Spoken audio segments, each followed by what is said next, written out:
বাংলাদেশে নিরাপদ পানির সংকট দিন দিন আরো গভীর হচ্ছে। দেশের অনেক এলাকায় মানুষ এখনো বিশুদ্ধ পানির পরিবর্তে দূষিত পানি ব্যবহার করতে বাধ্য হচ্ছে, আর এরই প্রভাব পড়ছে জনস্বাস্থ্যে। ডায়রিয়া, কলেরা ও টাইফয়েডের মতো পানিবাহিত রোগে প্রতিদিন অসুস্থ হচ্ছেন অসংখ্য মানুষ। সবচেয়ে বেশি ভোগান্তিতে রয়েছেন গ্রামের মানুষ, উপকূলীয় অঞ্চলের বাসিন্দা এবং বস্তিতে বসবাসকারী পরিবারগুলো। অনেক শিশু ও বয়স্ক মানুষ দূষিত পানি পান করে হাসপাতালে ভর্তি হচ্ছেন। একটি নিরাপদ পানির অভাব কখনো কখনো একটি পরিবারের জন্য বড় বিপদের কারণ হয়ে দাঁড়ায়।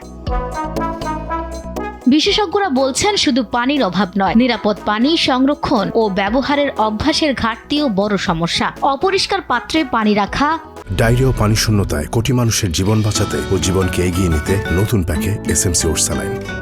খোলা জায়গায় সংরক্ষণ করা কিংবা ফুটিয়ে না খাওয়ার কারণে সংক্রমণের ঝুঁকি আরও বেড়ে যায়। এই অবস্থায় প্রয়োজন বিশুদ্ধ পানির সহজ প্রাপ্যতা নিশ্চিত করা। একই সঙ্গে সবাইকে সচেতন হতে হবে। পানি অবশ্যই ফুটিয়ে বা পরিশোধন করে পান করা, খাবার তৈরির আগে হাত ধোয়া এবং পরিষ্কার পরিচ্ছন্নতা বজায় রাখা জরুরি।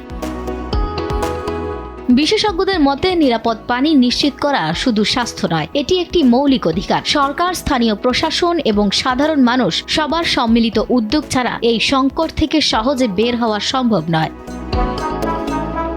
এক গ্লাস পরিমাণ পানি শুধু তৃষ্ণাই মেটায় না, বাঁচাতে পারে একটি জীবনও। তাই আজই নিরাপদ পানির গুরুত্ব বুঝে সচেতন হই, কারণ বিশুদ্ধ পানি নিশ্চিত করতে পারলেই ডায়রিয়া, কলেরা ও টাইফয়েডের মতো প্রাণঘাতী রোগের ঝুঁকি অনেকটাই কমিয়ে আনা সম্ভব।